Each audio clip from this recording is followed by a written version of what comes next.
કેમ છો વિદ્યાર્થી મિત્રો? આજે આપણે ધોરણ 9 પ્રકરણ 2 માં સ્વાધ્યાય 2.4 નો પ્રશ્ન નંબર 4 જોઈશું, જેમાં તમારે વિસ્તરણ કરવાનું છે. પહેલો દાખલો x + 2y + 4z નો વર્ગ. જ્યારે પણ તમને આપવામાં આવે આ પ્રકારનો દાખલો તો તમારે યાદ હોય તો a + b + c આખા કૌંસનો વર્ગ આ નિત્યસમનો આપણે ઉપયોગ કરવાનો છે. તો શું કરીશું? પહેલા દરેક પદનો વર્ગ લખી દઈશું.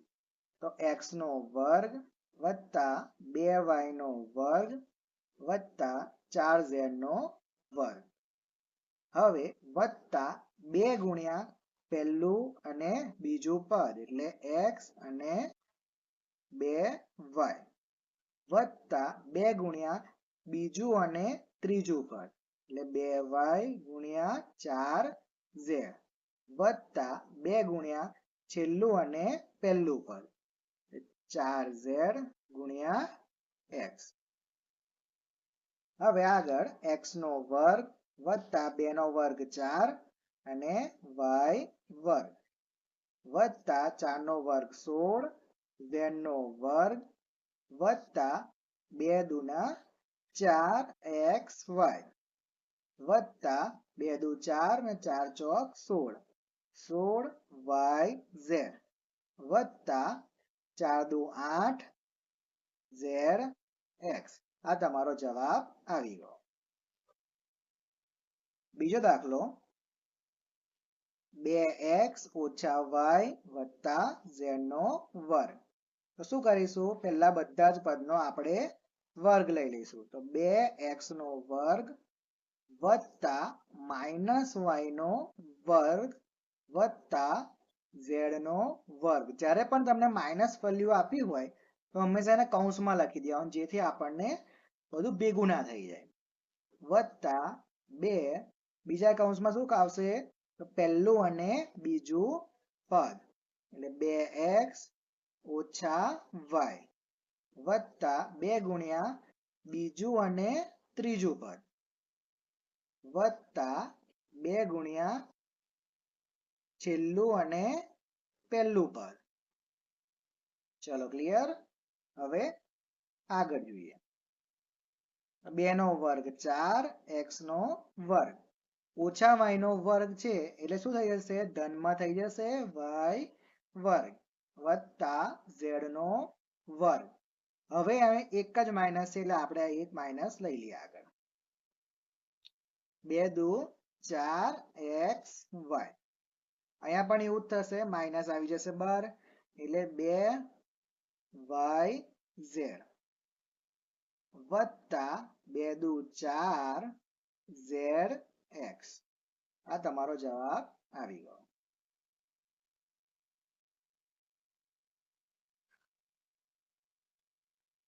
ત્રીજો દાખલો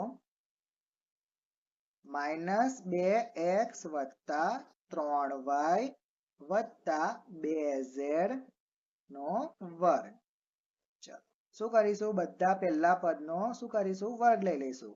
એટલે -2x નો વર્ગ વત્તા 3y નો વર્ગ વત્તા 2z એનો વર્ગ વત્તા 2 ગુણ્યા પહેલું પદ એને ગુણાકારમાં બીજું પદ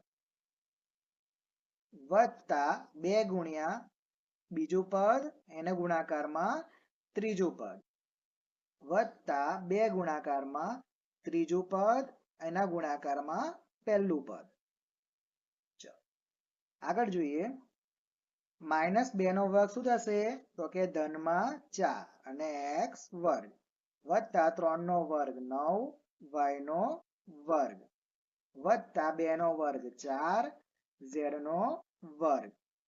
અહીં ઓછા એક જ છે એટલે ઓછા આપણે બહાર લઈ લઈએ. 2 દુ 4 4 તારી 12 x અને y વત્તા 2 તારી 6 6 દુ 12 y અને z. અહીં એક જ ઓછા છે એટલે આપણે બહાર લઈ લઈએ. તો 2 દુ 4 ને 4 દુ 8 zx. તમારો જવાબ આવી ગયો. ચોથો દાખલો 3a ઓછા 7b ઓછા c નો વર્ગ. શું કરીશું? પહેલા 3 પદનો આપણે વર્ગ લખી લઈશું. 3a નો વર્ગ વત્તા -7b નો વર્ગ વત્તા -c નો વર્ગ વત્તા 2 ગુણાકારમાં પહેલું પદ એટલે 3a અને બીજું પદ એટલે 7b વત્તા 2 બીજું પદ 7b ગુણાકારમાં ત્રીજું પદ વત્તા 2 ગુણાકારમાં ત્રીજું પદ અને પહેલું પદ. આગળ કરીએ. 3 નો વર્ગ 9 a નો વર્ગ -7 નો વર્ગ કેટલો થશે? તો કે ધનમાં 49 થશે. b નો વર્ગ -c નો વર્ગ ધનમાં c નો વર્ગ. અહીંયા એક ઓછા છે એટલે આપણે સીધા લખી દઈશું એક ઓછા. 3 દુ 6 અને 7 છંગ 42. 42 a b minus minus plus થઈ જશે એટલે 7 દુ 14 b અને c માઇનસ એક જ છે એટલે 12 આવી જશે. 3 દુ 6 c a તો તમારો જવાબ આવી ગયો. પાંચમો દાખલો -2x વત્તા 5y -3z આખા કૌંસનો વર્ગ. તો -2x નો વર્ગ વત્તા 5y નો વર્ગ વત્તા -3z નો વર્ગ વત્તા 2 કૌંસમાં શું આવશે? પહેલું પદ એના ગુણાકારમાં બીજું પદ વત્તા 2 ગુણાકારમાં બીજું પદ એના ગુણાકારમાં ત્રીજું પદ વત્તા 2 ગુણાકારમાં ત્રીજું પદ એના ગુણાકારમાં પહેલું પદ. ચલો ક્લિયર અહીં સુધી? -2 નો વર્ગ 4x અને વર્ગ વત્તા 5 નો વર્ગ 25 y નો વર્ગ -3 નો વર્ગ શું થશે? 9 અને z નો વર્ગ. અહીં માઇનસ એક જ વાર છે એટલે આપણે સીધા બહાર લઈ લઈશું. 2 દુ 4 અને 4 પંચા 20 xy. અહીંયા પણ એક જ વાર માઇનસ છે એટલે સીધા આપણે બહાર લઈ લઈશું. 5 દુ 10 અને ગુણ્યા 3 એટલે 30 yz. અહીંયા ગાડી 2 માઇનસ એટલે માઇનસ માઇનસ પ્લસ થઈ જશે. તો 2 તારી 6 અને 6 દુ 12zx. તમારો જવાબ આવી ગયો.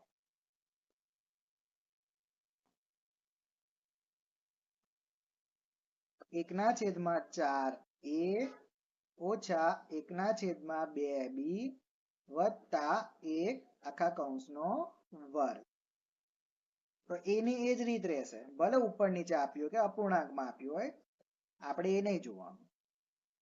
એકના છેદમાં 4a નો વર્ગ વત્તા માઇનસ એકના છેદમાં 2b નો વર્ગ વત્તા 1 નો વર્ગ વત્તા 2 ગુણાકારમાં શું આવશે?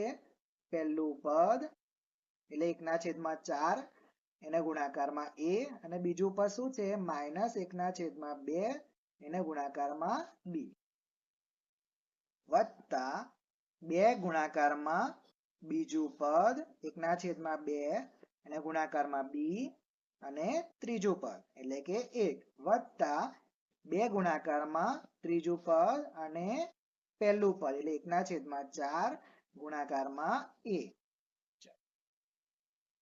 તો એકના છેદમાં 4 1 નો વર્ગ 1 4 નો વર્ગ કેટલો થશે? 16 અને a નો વર્ગ. હવે માઇનસ 1 છે એટલે વર્ગ થશે એટલે ધન થઈ જશે એટલે આપણે સીધા પ્લસ લખી દઈએ. 1 નો વર્ગ 1 2 નો વર્ગ 4 અને b નો વર્ગ. 1 નો વર્ગ તો 1 જ થશે એટલે વત્તા 1. હવે એક જ માઇનસ છે એટલે આપણે સીધો માઇનસ અહીં લખી દેવા. તો 1 ના છેદમાં 4 અને 1 ના છેદમાં 2 છે. તો આ 2 અને આ 2 કેન્સલ થઈ જશે એટલે વધશે શું? 1 ના છેદમાં 4. એ અને બી જોડે ગુણાકારમાં આવી જશે. હવે માઇનસ આપણે બહાર કાઢી લઈશું, એક જ છે એટલે. અહીંયા પણ બે બે કેન્સલ થઈ જશે, ખાલી રહેશે શું? બી અને ગુણાકારમાં 1 એટલે બી ગુણ્યા 1 તો હંમેશા બી જ આવશે. એક ગુણાકારમાં લખીએ કે ના લખીએ સરખું જ છે. વત્તા અહીંયા ગાડી 2 દુ 4 એટલે 1/2 એને ગુણાકારમાં a રહેશે. આ તમારો જવાબ આવી ગયો. અહીં તમારો પ્રશ્ન 4 પૂરો થાય છે.